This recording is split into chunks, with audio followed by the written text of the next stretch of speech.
અમરેલી જિલ્લાના ખડસલી ગામના ખેડૂતે 7 વીઘામાં કલોંજીની ખેતી કરી।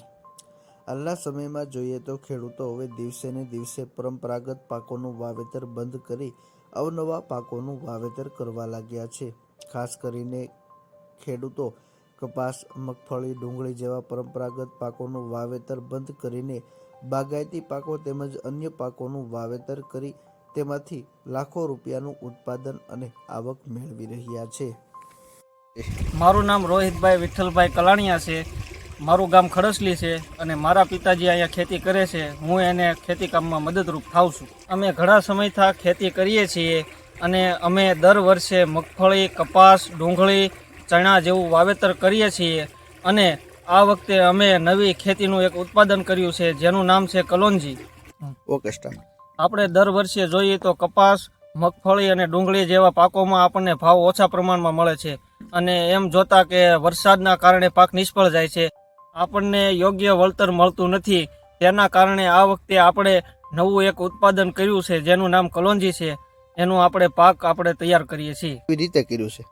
અમે 7 વીઘાની કલોંજી વાવેલી છે અને એ આપણે બધાય પાકો જે રીતે વાવી છે એ જ રીતે એનું વાવેતર કરવામાં આવ્યું છે। આપણે પહેલાં ખેડ ને એવું બધું કરી અને આપણે એના જે વાવણી હોય એના મદદથી આપણે વાવેલી છે કલોંજી। એનું વાવેતર આપણે કરવામાં આવ્યું છે।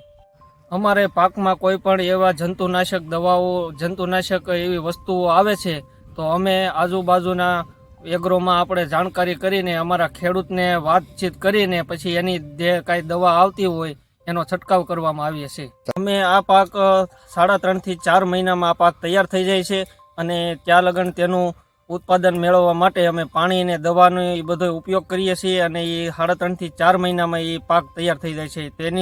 તેનો આકાર આપણે જોવામાં આવીએ તો ડુંગળીની સાઇઝ જેટલું બી હોય એવો સાઇઝ છે એની।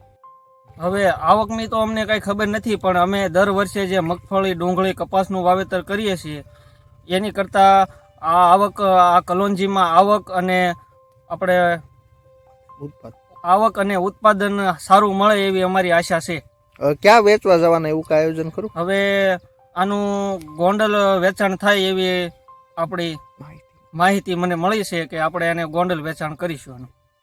ખડસલી ગામે રહેતા રોહિતભાઈ કલાણિયા, જેઓ તેઓના પિતા સાથે ખેતીના વ્યવસાય સાથે જોડાયેલા છે, અગાઉ મગફળી, કપાસ, ડુંગળી જેવા પરંપરાગત પાકોનું વાવેતર કરતા હતા, પરંતુ યોગ્ય ઉત્પાદન અને વળતર મળતું ન હોવાના કારણે આ વર્ષે તેઓએ અન્ય પાકનું વાવેતર કરવાનું નક્કી કર્યું, જેથી આ વર્ષે તેઓએ 7 વીઘા જેટલી જમીનમાં કલોંજીનું વાવેતર કર્યું છે।